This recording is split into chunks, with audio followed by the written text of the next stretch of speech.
Bill, I think we're ready to kick off. All right, thank you, Erica. Hello, everyone. Welcome to today's OBSSR Director's webinar entitled Targeting Cognitive and Affective Processes and Behavioral Development Research, Perspectives on the Basic to Clinical Journey in Psychological Science. I'm Bill Riley, the Director of the Office of Behavioral and Social Science Research here at the NIH. We have a special guest moderator today, but before I introduce her, a couple of housekeeping items. First, today's webinar is being recorded and will be available on the OBSSR website in approximately 1 month. Today's presentation will be followed by a Q&A session. Those of you who have done this with us before know that we'll mute the phone lines and then we'll take questions and comments not by phone but by the Q&A feature that you'll find on the right side of your screen on the WebEx. And you can just select all panelists and type in your question and hit send. And then our moderator will facilitate the Q&A session and reading the questions out loud so everybody can hear them in case, especially for the people who are just on the phone. I'm really pleased today, from time to time in the director's webinar, we have some of the groups that OBSSR helps support, some of the work groups that we help support, sponsor some of these presentations. And today, Dr. Lisa Onken, who I've known for many years, is today's moderator. She's the Director of the Behavioral Change Intervention Program in the Division of Behavioral and Social Science Research at the National Institutes on Aging. So Lisa, I will turn it over to you. Thanks very much, Bill, for the introduction. As Bill mentioned, I'll moderate today's webinar. And as he also mentioned, there will be a Q&A session following today's presentation.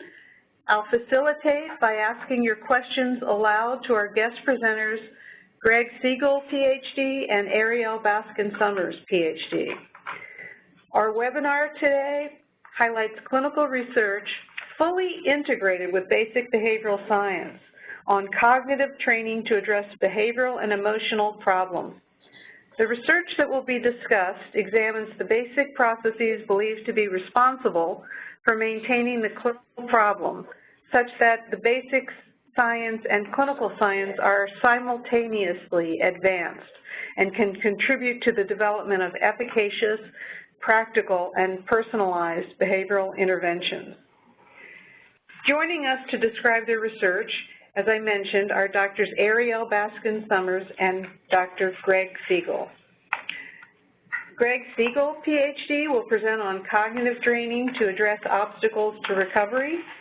His talk will describe neural vulnerabilities that could help to explain the mediocre success rate of traditional behavioral treatments, along with initial data suggesting that we can address these features using targeted cognitive training as pre-treatment.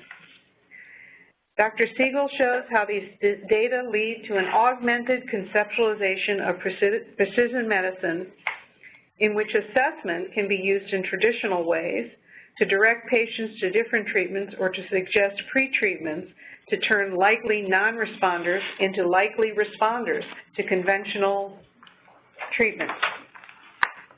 Greg Siegle directs the program in cognitive-affective neuroscience at the University of Pittsburgh School of Medicine, where he is an associate professor of psychiatry, psychology, and translational sciences.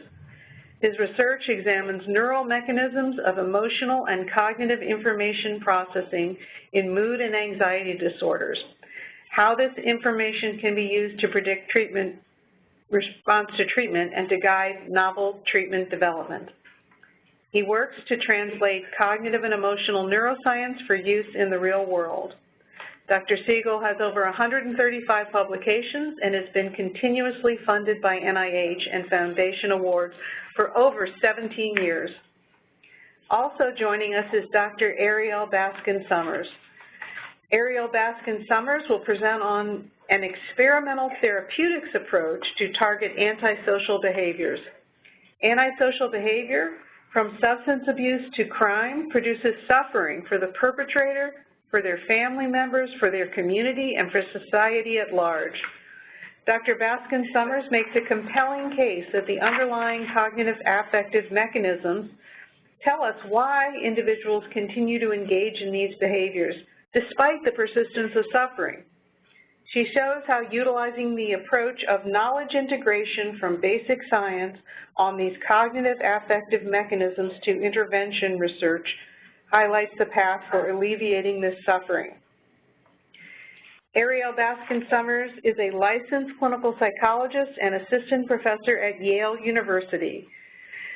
She received her SCB from Brown University in 2007, a Ph.D. from the University of Wisconsin in Madison in 2013, and completed her predoctoral internship and fellowship at McLean Hospital/Harvard Medical School. Substantively, her research is concentrated on understanding individual differences in cognitive and affective processes as they relate to vulnerability for disinhibited, that is, impulsive or antisocial behavior. Methodologically, she is interested in integrating a wide range of techniques and technologies to explore this issue. Overall, her professional career goals are based on a desire to develop both innovative theory and research in service of increasing the efficacy of clinical intervention for antisocial behaviors. Dr. Baskin-Sommers, please feel free to begin your presentation now. Great. Well, thank you so much for everyone for attending and for Lisa for organizing this wonderful panel. In general, my lab research is focused on antisocial behavior, as Lisa mentioned, and this includes relatively minor infractions of society's rules, such as lying and stealing or truancy, as well as more disruptive forms of aggression towards others and violence. It is pervasive and, as Lisa mentioned, can produce harm for victims, family members, and society. The rates of antisocial behavior are quite high in the United States. In 2015, over 31,000 crimes were committed per day with a financial impact that ran over $3 trillion. However, there's a subset of individuals with severe psychopathologies that are disproportionately responsible for the impact of antisocial behavior in the United States.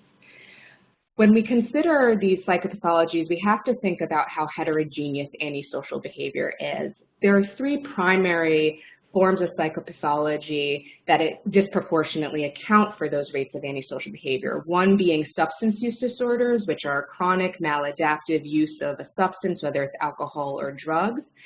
Psychopathy, which is a disorder of shallow affect and impulsive and antisocial behavior, as well as antisocial personality disorder, which relates to chronic antisocial behavior and rule breaking, but not necessarily the affective deficits that we see in psychopathy. And individuals with one or more of these diagnoses are overrepresented in the criminal justice system and account for over 2/3 of the $3 trillion cost of antisocial behavior. It's important to note that these disorders make up the individuals who are again disproportionately sent to treatment when they enter the criminal justice system. The most common treatments that we see in the criminal justice system associated with substance use disorders, psychopathy, and antisocial personality disorder are cognitive behavioral therapy, which is targeting, trying to change the thinking and behavioral patterns of individuals, contingency management, which is associating a positive reward with a pro-social behavior, and more milieu-type treatments where pro-social behavior is promoted by giving feedback and adapting behavior within the setting of a particular unit or treatment facility. The current approach, though, with these three types of treatments tends to follow a one-size-fits-all approach. And in a lot of cases, this is not working particularly well, particularly for individuals with the diagnoses that I mentioned. So when we examine the patterns of effectiveness, for example, for antisocial personality disorder, or what we would refer to as latent trait externalizing, individuals who have a combination of antisocial personality disorder and substance use disorders, we see that these individuals are resistant to some forms of cognitive behavioral therapy, particularly ones that try and target thinking and restructure thinking patterns, but that there is some evidence that contingency management can be effective for these individuals. When we look at psychopathy, though, there is zero evidence that cognitive behavioral therapy is effective. There's actually some evidence that psychopaths who receive treatment become better psychopaths post-treatment, so they use treatment to learn to manipulate other individuals, and psychopathic individuals who receive treatment are more likely to reoffend than psychopathic individuals who do not receive treatment. So this kind of state of the clinical literature with these individuals leaves a lot to consider. And I think one of the things that really struck me when I was in grad school, as well as starting at Yale when I have been treating people and bringing people in through our studies, is that there were common statements that were made throughout the research and treatment setting. So for example, one individual I worked with, when I asked him about the treatment that he was engaged in, said that really there's nothing that they're teaching him that can help them, that taking deep breaths isn't going to help provide for his kids or survive on the streets. So we see this theme of the treatment not necessarily being relevant. We also heard from several inmates that we interviewed that they've been in drug treatment several times. So this inmate was in drug treatment 9 times. He said all of them were court-ordered. He used substances after every single one of them, and he used substances because the treatment wasn't relevant and was boring. So we also see this theme that some individuals who are engaged with these types of treatments lack a motivation to be in the treatment and don't find the treatments, again, particularly relevant or engaging. And so what I was left with was seeing that the treatments that we're using commonly within the criminal justice system and to treat individuals with antisocial personality disorder and psychopathy were not considering the processes, whether it was neural or environmental, that these people carry with them to view the world and engage with the world around them. And so what I'd like to move to now is to give you some examples of how we have considered infusing knowledge about processes that underlie the antisocial behavior of these individuals into developing more targeted treatments. So I'm going to start with an example from psychopathy. From a developmental perspective, we see psychopathy as coming from a combination early in childhood of conduct disorder and callous unemotional traits, and that both of these stages of disorders from early childhood to adulthood seem to be associated with having difficulty attending to environmental or contextual information and integrating that with emotional experiences. So there's been a host of data to support that individuals with psychopathy or the early antecedents of psychopathy have deficits in amygdala activation. They show a lack of propensity to engage in empathetic processing. And they also tend to show abnormalities in attentional integration of information, where once they're focused on a particular part of a goal, that's all they focus on and can very effectively ignore anything that might be peripheral to that goal. And so through research from my lab, as well as many other labs, we see this pattern across developmental stages that individuals with psychopathy do show a diminished sensitivity to emotional information and punishment cues, but that more importantly, there's lack of integration of that information with their behavior.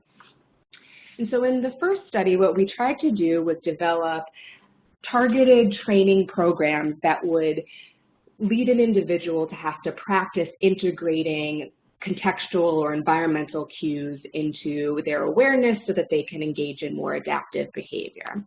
So we developed 3 training games. The first was a reversal task where individuals have to notice rule changes associated with earning and losing money. The second was a context discrimination task where you have to respond to either numbers or letters, but the color of the box surrounded told you whether you were responding to numbers or letters.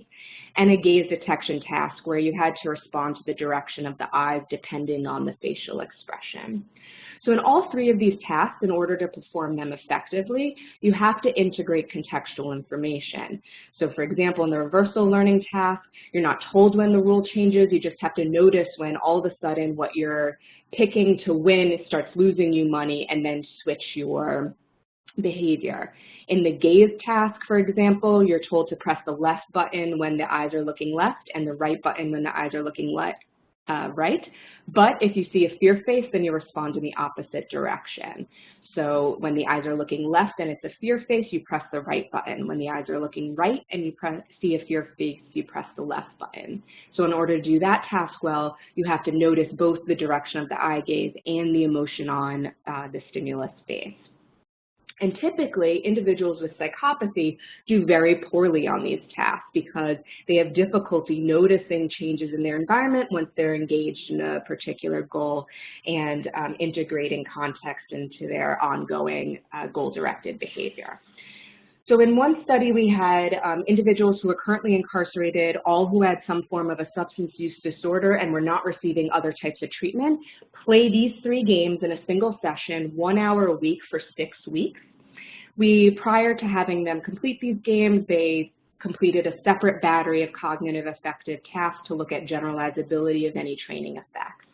And so first with psychopathy, what we see is that individuals who receive the attention to context training, this white bar, showed a significant improvement in their performance on those 3 tasks across the 6 weeks. However, if they received a control training, which was more targeted at how do you control your emotion and cognitive control, they did not improve. When we look at that same difference, but the pre-post tasks, we see the same pattern where individuals who received the attention to context training showed improvement on tasks that they had only played once before. So for example, tasks that measured fear potentiated startle in response to fear conditioning, or tasks that measured other forms of context discrimination. You saw significant improvement in individuals who received the attention to context training. But if individuals with psychopathic traits received and control training, they did not show improvement pre to post. And so this was really the first demonstration that not only could we identify a broad set of cognitive affective tendencies that were related to psychopathy, but that those are changeable tendencies by playing computer games. And it's important to note that these individuals were not told that they were in treatment or that we were specifically trying to change their behavior, but more that we were trying to build skills that might help them navigate their environment and lives more effectively. As a separate example, we also looked at externalizing only individuals. So these are individuals more like those with just antisocial personality disorder. And from a developmental perspective, we see that conduct disorder by itself leads to antisocial personality disorder, and that both conduct disorder and antisocial personality disorder in adulthood seems to be related to difficulty managing emotions and promoting what we would refer to as more controlled behavior. So there is, again, a lot of evidence that individuals with antisocial personality disorder have problems with distress tolerance, which is being able to control their behavior when they feel overwhelmed. They have a tendency to engage in disinhibited behavior, particularly when they're seeking rewards or avoiding punishment. And they tend to show deficits in executive function like cognitive control and working memory and inhibition. So when we think about individuals with antisocial personality disorder, or this more externalizing only set of disorders, we see that the problems that they have aren't due to an underreactivity of emotion or attending to contextual cues, but rather an overreactivity of emotion, a vulnerability to stress, and difficulty engaging executive functions and more controlled behavior. And so considering those cognitive affective mechanisms, we developed a separate battery of training tasks that were more targeted for these particular mechanisms. So again, individuals who are currently incarcerated with substance use disorders and not receiving other treatment completed 3 tasks once a week for 1 hour for 6 weeks. And the 3 tasks included a breath holding task, which is a measure of distress tolerance. Can you tell me when you're uncomfortable when you hold your breath, and how much time it takes between when you tell me you're uncomfortable and you let go? Essentially measuring how much someone could persist beyond the point of feeling uncomfortable. We also had them complete assignment tasks where you're supposed to press the right button for a red square and a blue button for, and a the left button for the blue square, but sometimes the red square appears on the left side of the screen, and that creates some sort of cognitive conflict for individuals, and individuals with externalizing tend to do pretty poorly on this because they have difficulty exercising the cognitive control needing to switch that task. And then the last related task was a go stop task, where individuals were told that you're pressing one button for a square and another button for a circle, but sometimes you would hear a tone, and when you heard a tone you had to withhold your response. And every single trial participants were awarded 25 cents or lost 25 cents. And so the idea was, can you inhibit in the face of incentives? And what we see traditionally is that individuals with externalizing do poorly on all three of these tasks because all of them engage some component of executive function or controlled behavior in the face of some sort of incentive or emotion. So what we saw with these individuals was that those with externalizing disorders who received the affective cognitive control training showed some improvement on the training tasks over time. And they also showed some improvement on the pre-post tasks, the ones that they had only seen right prior to and then after the 6 weeks of training. But there are a couple of things to note here. First of all, the effect sizes are quite small. And there is a very clear iatrogenic effect of treatment, where the individuals who had externalizing disorders, if they received the treatment that was designed for psychopathic individuals, which was attending to context, they got significantly worse from pre to post. And when we thought about it after, it made this finding made perfect sense. The attention to context training had to do with notice what's often emotion in your environment and use that to engage your behavior more adaptively. Well, individuals who are high on externalizing already are noticing emotion. In fact, they noticed it too much, and so it was essentially like pouring gasoline on a fire. And so the idea here is that we have to be aware of the underlying processes and not only how to target them, but how to consider potential problematic matches between certain treatments and individuals. But one of the things that we were interested in, aside from avoiding iatrogenic effects of treatment, was how do we maximize the effect sizes associated with these types of cognitive trainings. And one of the things we realized is that over time we've begun to see that individuals with externalizing not only have problems with executive function, but have particular problems with executive function when they simultaneously have to engage their control of emotion processes. So it's not executive function by itself, but it's in the context of emotion or motivation that they have the most difficulty. And not all of our tasks in this first study had that simultaneous demand on emotion and behavioral control. So we've recently started doing a follow-up study that is trying to further adapt the tasks focused on externalizing individuals. And so we have a separate distress tolerance task called the numbers task, where individuals have to add up numbers, and every time they get a number wrong, there's a loud noise burst. This is modified based off of Carl Ledgway's PACE-STAT task. And the idea is that you have to use a combination of working memory and distress tolerance in order to do this task effectively. Then we have a second task that is integrating ambiguous information into cost-benefit decision-making. Typically, individuals have an aversion to ambiguous information, so they slow down, they're more thoughtful when they're confronted with ambiguous information. Individuals with externalizing tend to ignore or are less sensitive to ambiguous information.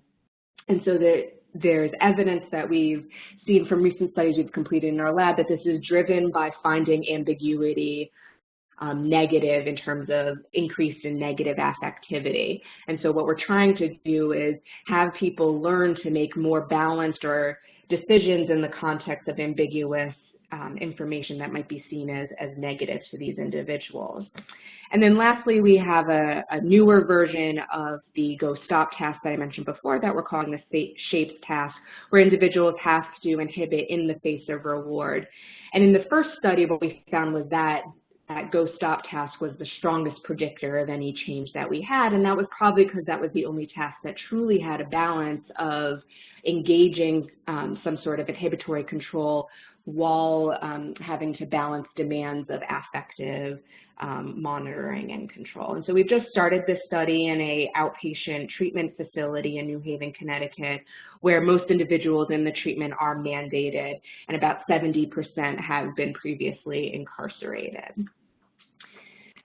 And so in general, what we have tried to do in my lab, and what's really kind of motivated me from graduate school to current day, is that we have to begin to leverage knowledge from basic science. Being a clinical psychologist, I love designing experiments and coming up with new ways to test basic mechanisms, but ultimately I want to be able to have that knowledge inform behavior change and alleviate the difficulties individuals are having and the difficulties individuals place on society from the behaviors that they're engaging in.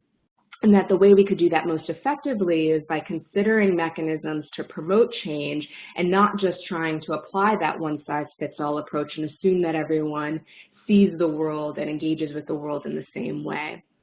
And this is important because it not only will promote change, but address the potential for iatrogenic effects when you misassign a traditional treatment to a individual who might not respond well to that treatment. So the effect where we see where antisocial individuals do particularly well with contingency management is likely leveraging our knowledge that they are sensitive to rewards. And so by rewarding them for good behavior, that is very motivating for them.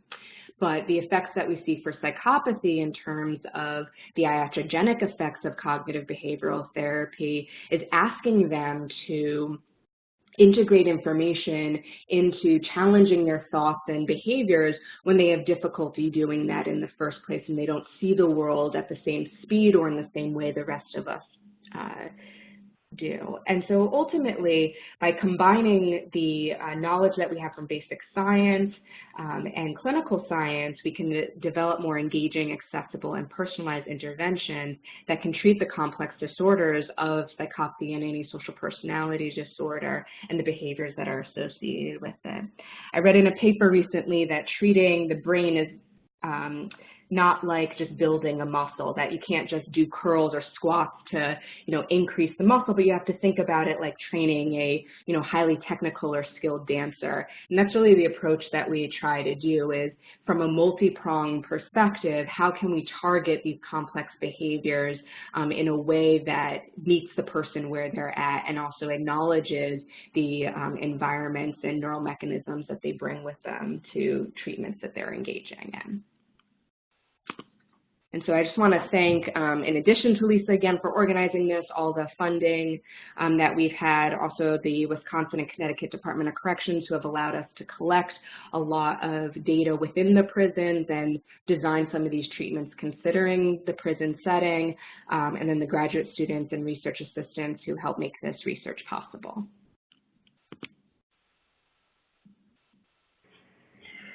Thank you very much, Arielle. That was wonderful. And now we're going to turn the presentation over to Greg Siegle. Greg? Yeah, hello. I would need the control to be able to get my slides up.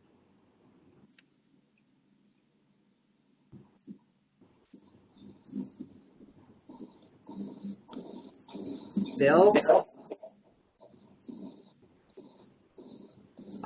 Let's try that. Brilliant.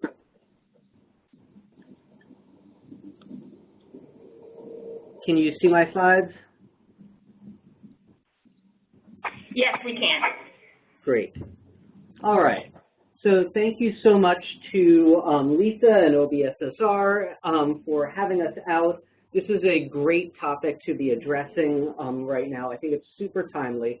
What I'd like to talk about is this idea that the best therapies we have for psychopathology, the best drugs, best psychotherapies, generally work for about half the people we give them to, somewhere in the neighborhood of 40 to 60% for depression and anxiety, PTSD. It's less. We're helping about 30% of people to recover.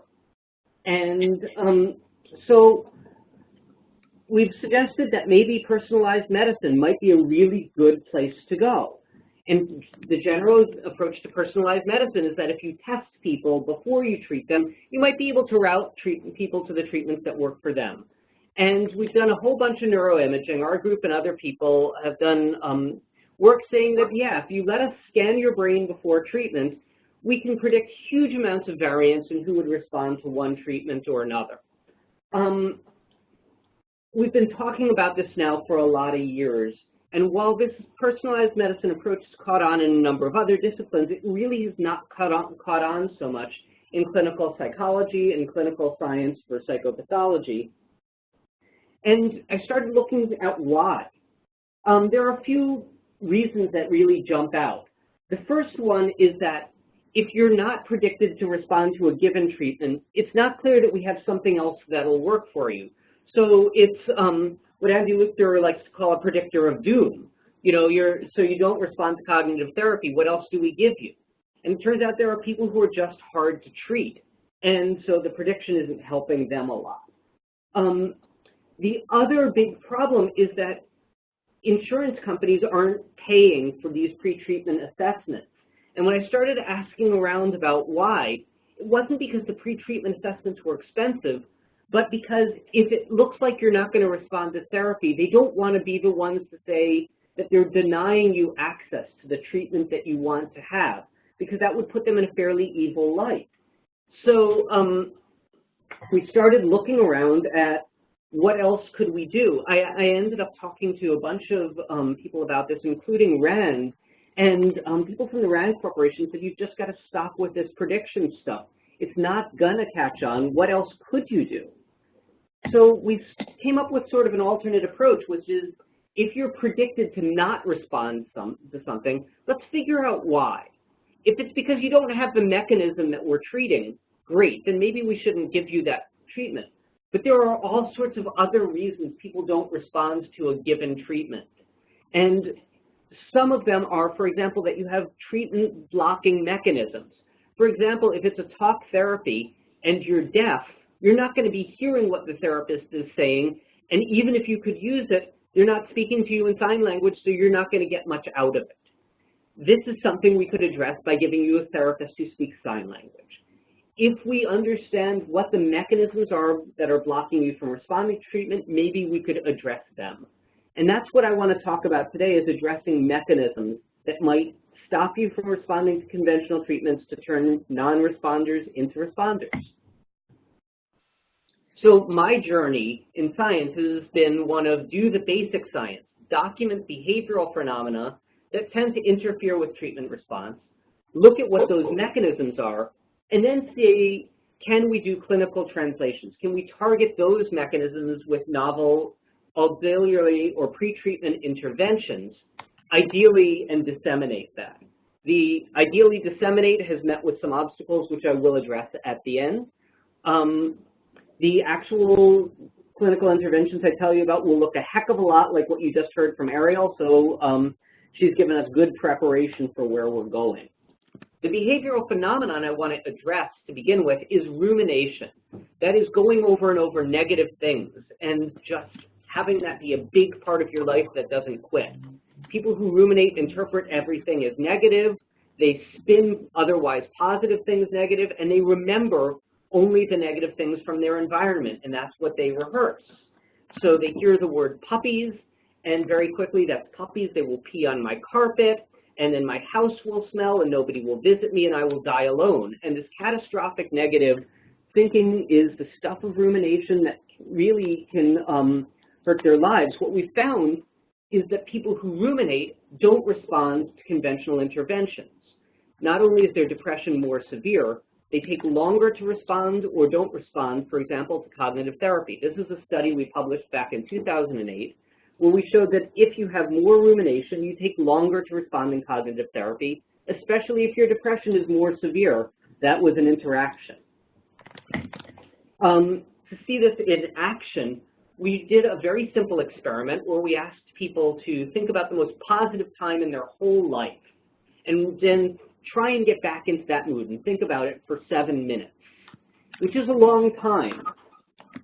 healthy people could get into that mood and stay there. What you're seeing in pink here is the mood trajectory for healthy people, and in blue for depressed people, their mood went up but not as high, and then it sort of fell over 7 minutes. And if you look at the trajectory of their mood rated with a mouse for the individuals in that study, what you can see, I've highlighted many of the depressed people whose mood really just tanked. After 3 or 4 minutes, they were thinking, oh no, I don't have that anymore, nobody's ever going to love me again, and their usual rumination scripts took over from thinking about this otherwise happy stuff. If we measure psychophysiology while we're showing you something emotional and then trying even to distract you later, depressed people tend to have this sustained processing specific to negative information. I'm showing here pupil dilation, and again, depressed people are plotted in blue over time because people get mad at me if I plot depressed people in anything but blue. And what you're seeing is compared to controls, they have more sustained pupil dilation, more sustained reactivity to the negative information that even persists when we're trying to distract them with a cognitive task. And the more pupil dilation you have that's sustained, the worse you tend to do in therapy. When we looked at brain mechanisms, what is it that's going on? It looks like depressed people who are ruminators have very sustained reactivity in brain areas in the salient system, areas like the amygdala, that recognize information as negative. So it's, oh, that's bad, that's really bad. Normally, we have prefrontal control systems that should come on to inhibit the amygdala. These executive systems that Arielle just talked about should let you think about what you want to, when you want to turn off that reactivity. And we found in depressed people who ruminate, that's not happening as much. So here's a study we did where we showed that depressed people who ruminated had sustained amygdala reactivity after a negative word, and low dorsolateral prefrontal activity, that is the area that would help you regulate your emotions or help at least turn on signals that let you regulate emotions. That wasn't coming on as much, it was inefficient. So we said, how can we address this? Our first attempt was to say, how can we improve prefrontally mediated control? And again, Arielle mentioned this PACE-SAT task, Paced Auditory Serial Attention Task. It's an evil task where you ask people to remember numbers or to add the sum of sequential numbers. So if I say 3 and then 2, you get 5. Then if I say the number 7, you have to ignore what you just said and add it to the last number you heard, which was 2, to get 9, and so forth. It's known as a negative mood induction. People cry. We had people do it for 3 days a week for 2 weeks who were depressed. The interesting thing is when they did this task, not only did their mood improve, and we added it to dialectical behavior therapy, which is a good therapy that works for lots of people. It's cognitive and behavioral and some mindfulness skills. What it doesn't address is rumination. When you add our computer-based dorsolateral prefrontal control task to dialectical behavior therapy, all of a sudden the therapy addressed the rumination, or their rumination went down, we can say. Every day they did our task, rumination went down further, and performance increased on the task. So this mechanism could have been what was actually responsible for rumination. Their amygdala reactivity decreased, their prefrontal cortex activity increased, so we're not only addressing the behavior and performance, but the mechanism. What was more interesting to us is that when we looked at people a year later who went through our intervention on the left compared to other people who had matched diagnoses, who were going through the hospital, the partial hospital program at the same time, also getting dialectical behavior therapy, the people who went through our program used the hospital less over the next year, yielding economic gains. We've now done the randomized control trial showing that this worked better than a similar adaptive task that just didn't hit the dorsolateral prefrontal cortex. We were training peripheral vision. Their peripheral vision got better. Their depression didn't. We've shown that people will use this at home. Even the elderly will use it in a pocket PC intervention. to me, a really neat finding was that we can predict who's going to respond to this. And it was the people who need it. The people whose pupils were not dilating at the frequency of the stimuli, the ones who are off ruminating, thinking about something else, not using cognitive effort when the task was coming, responded better to cognitive control training. If you actually didn't have that as the problem, if you weren't ruminating, if you weren't off thinking about something else during the task, cognitive control training didn't work as well for you, and you did actually just fine in treatment as usual, or possibly better. So again, pre-treatment assessments for our auxiliary treatment. So what worked is we had a nicely supported deficit model. We've now, another thing that worked is once we published this, we distributed our software. And because we distributed the software for free to anyone who wanted it, we've now got 14 independent trials of this on 3 continents, and it just seems to be working over and over. We've also got a center grant to do this as pre-treatment for cocaine users, where we pre-treat with this cognitive control training before people get behavioral treatment, see if we can shore up the resources they would need to do the behavioral treatment. What would be nice is to get beyond a deficit model and actually translate this work to real clinics. So the study that Lisa invited me out to talk about was one where we tried to get beyond the deficit model. Say, what if it's not just, what if the reason people aren't responding to therapy isn't just that they're having a deficit in being able to respond to something, like being able to use prefrontal cortex, but because they just don't have the motivation to do it. Suppose they think the world actually is bad. And so trying to convince you the world isn't bad is like trying to convince you that something red is green. Why would I do that? And if your bias is that the world is dangerous, maybe you don't want to give that up. So Mandy took this on. This is Mandy Collier. And she said, how about we train people to overcome some of these biases that might change their motivation? The evidence for the biases is really very strong from the old depressive realism and hopelessness literature, where people who are depressed think that things are just not going to go very well and predict negative outcomes, to experimental work like anticipating negative events. I'm showing some data from a publication by McLeod from the 90s, where when you give people a lot of positive outcomes, controls recognize that there are going to be positive outcomes and can predict that. People who are anxious can predict that, but depressed people who tend to ruminate more actually don't predict that there will be more positive than negative outcomes. This work has continued, and Strunk has also shown that depressed people have these unrealistic expectations of negative future events. Is a wicked witch's house going to fall on you? Well, maybe, sure, that could happen. When you look at brain mechanisms for this, Alex Dombrowski in my lab has shown that what's going on here, depressed people don't understand that they're going to get rewards that they didn't expect to get. That is to say, they don't learn to predict that good things will come. And this seems to be a deficit in activation of a corticostriatal thalamic loop. It happens above and beyond executive control. This area doesn't activate in response to reward prediction errors. So what can we do to train that? Mandy said, how about we just give people a whole lot of positive feedback and ask them to predict, are you going to get positive or negative feedback? So we showed them a shape and then said, what we want you to do is learn associations of shapes with prediction. Are you going to be told something good about you or something bad about you? And we had things like you're ugly or you're beautiful. And it turns out that we biased it so that nearly all the shapes predicted that good things would come. That is, good things were going to be said about you no matter what. And we just trained them to always predict, or usually predict, that some good thing was coming.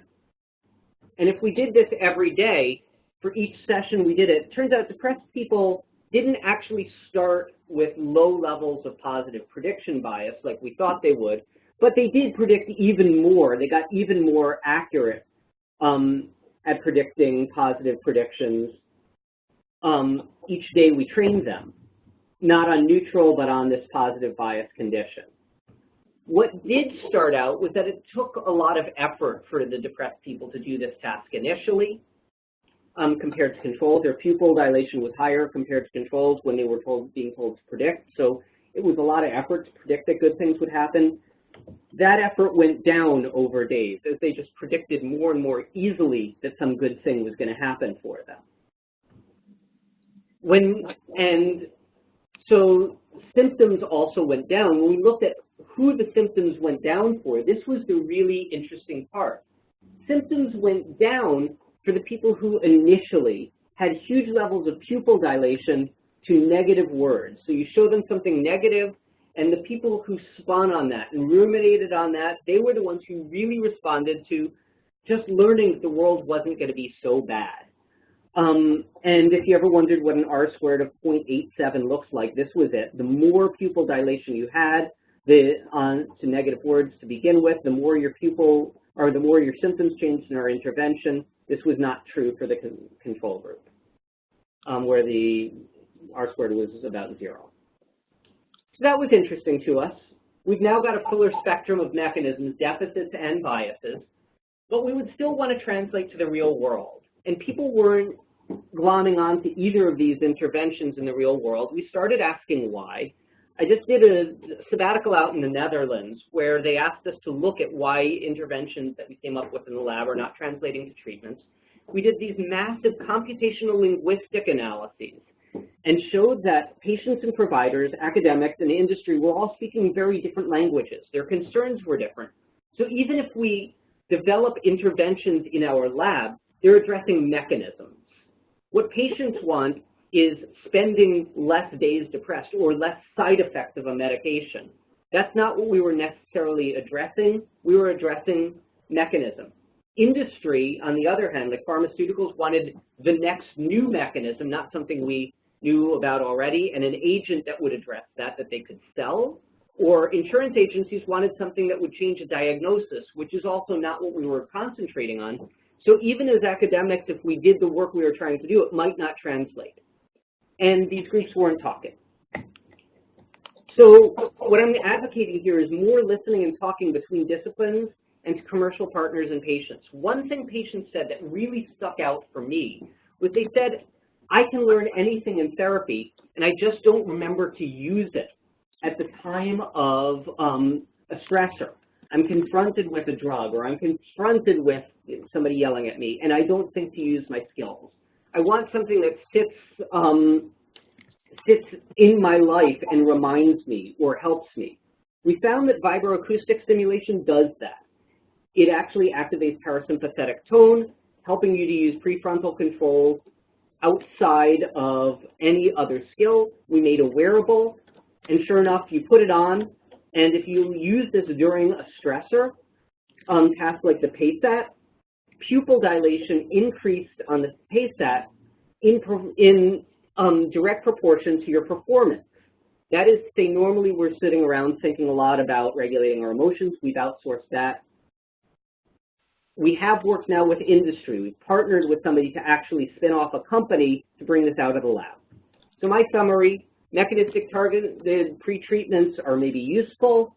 Multiple mechanisms would suggest pretreatment assessments could be useful to say what pretreatment you need, but then also integrate stakeholders. Talk to patients and industry, and so I've got a proposal for anybody from NIH who's listening, which is to make grant mechanisms that allow translation of basic science and patient voices. That is to say, patients saying, if you use this, I will want it, to pretreatment development, and also integrate independent dissemination and commercialization into that basic science. So if you've got patients who said, yeah, I want this, and industry saying, yes, if you build this thing, we will take that out into the world, that's something that should be funded, and there should be mechanisms for allowing that to happen at the basic science level. I'm going to thank all the people who worked with me on this work, and especially Mandy, who did the majority of work on the one study that we were brought out here to talk about. And thank you for listening. I'm at 20 minutes, so I'll stop. Thank you so much, Drs. Baskin-Sommers and Siegle, for such wonderful presentations. I think you both really shown how beautiful a marriage between basic science and applied behavioral and social science can work to everyone's advantage, and you've both focused on mechanisms, which I think you've made a very compelling case, both of you, for the importance of looking at mechanisms when we're developing behavioral interventions.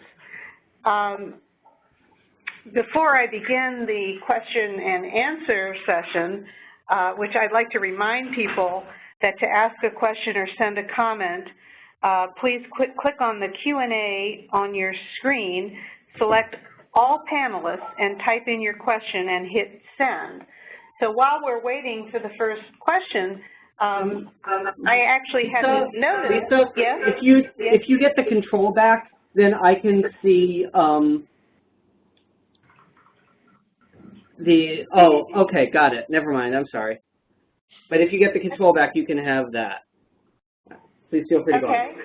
So before we begin the question and answers, I'd like to respond to one of the last things you said, Greg, which was that NIH should have a mechanism, a grant mechanism that allows translation of basic science and patient voices to pre-treatment development to independent dissemination and commercialization.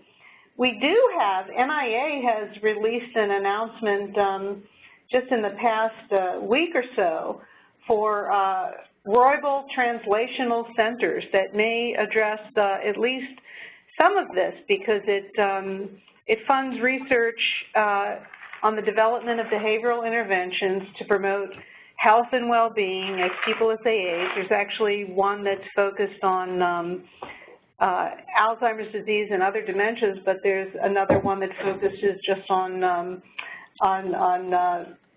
normal adult aging.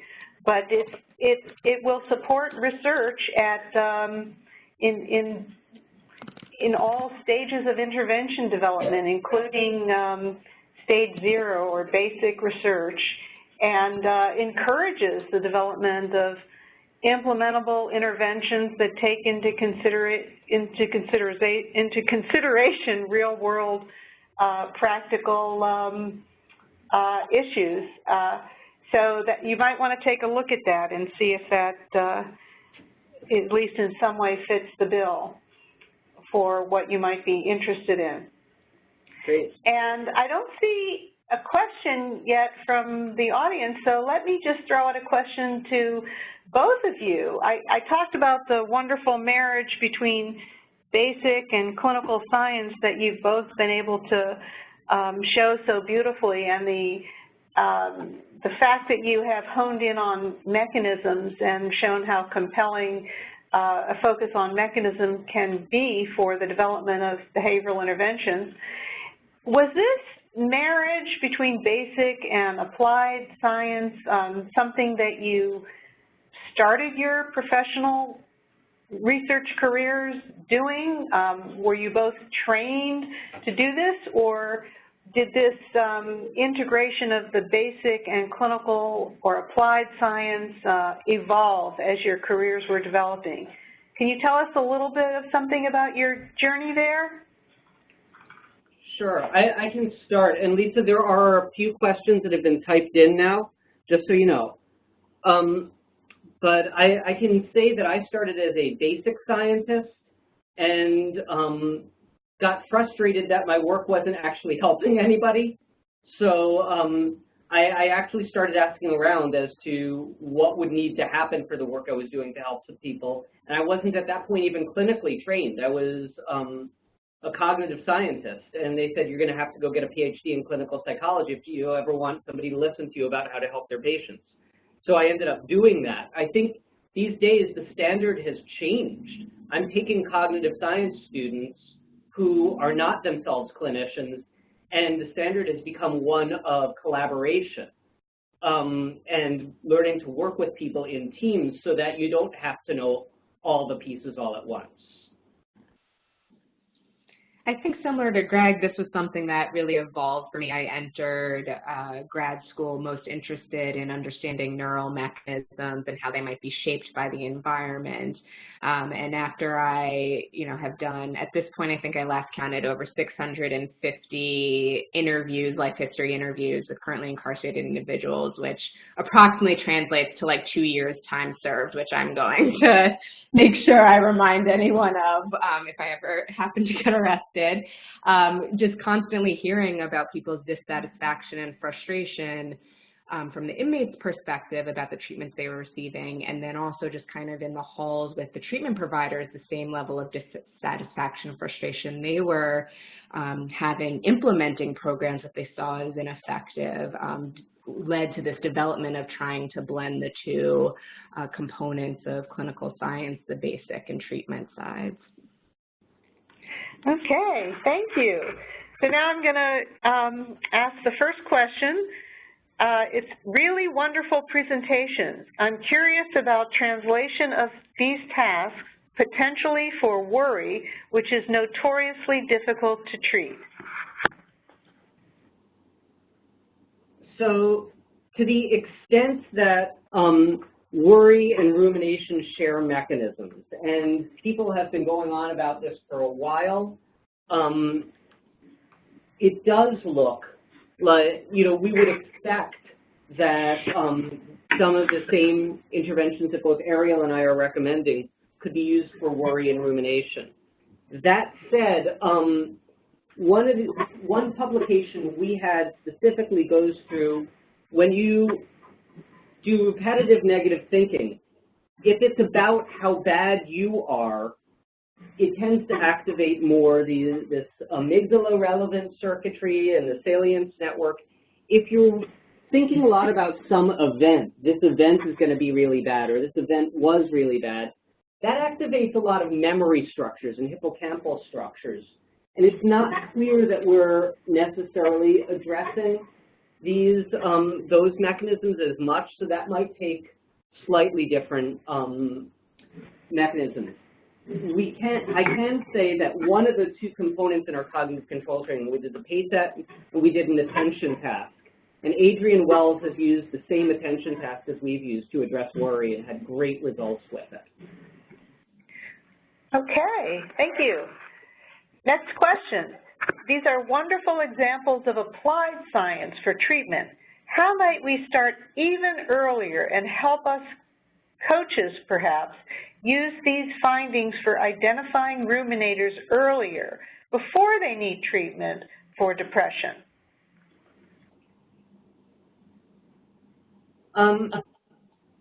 One thing I would say, and Arielle, I'll let you take this in a second, I just wanted to say, we have really good ways of identifying ruminators. You can ask people, do you ruminate? And most people can say yes. We have questionnaires that work really well. So I would err on the side of using so many of the, we published an article back in 2004 on 13 different rumination assessments, all of which seem to do pretty well. Arielle? Sorry. Yeah, I think that there are a few things that could be done for earlier identification, and some of that might be to infuse some of the types of tasks that we use into typical doctors or therapeutic settings to try and dissociate individuals. So for example, with the PACE, we see actually opposite effects in individuals with psychopathy and externalizing. Psychopathic individuals show great distress tolerance.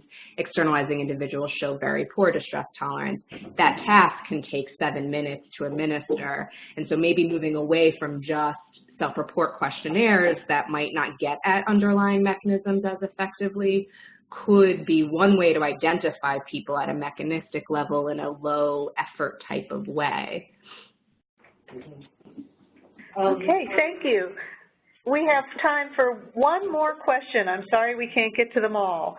The final question for you is, thanks all for giving this great presentation. I am wondering about how to motivate participants for cognitive training. Sometimes the training can be difficult tasks for them to complete. I wonder how was the attrition and how you measured motivation? So in the study that we did in the prison, there were a couple of ways we tried to increase motivation. One was at the end of every single task, participants saw a progress graph of how they did that day compared to additional days. And when they viewed those progress graphs, we had brief kind of motivational interviewing type statements. Like if they got worse, we might say sometimes you might get a little worse before you get better when you're building new skills, or if they did well, we would encourage that type of behavior. So seeing that progress became a way that individuals definitely at least reported during the session that increased their motivation.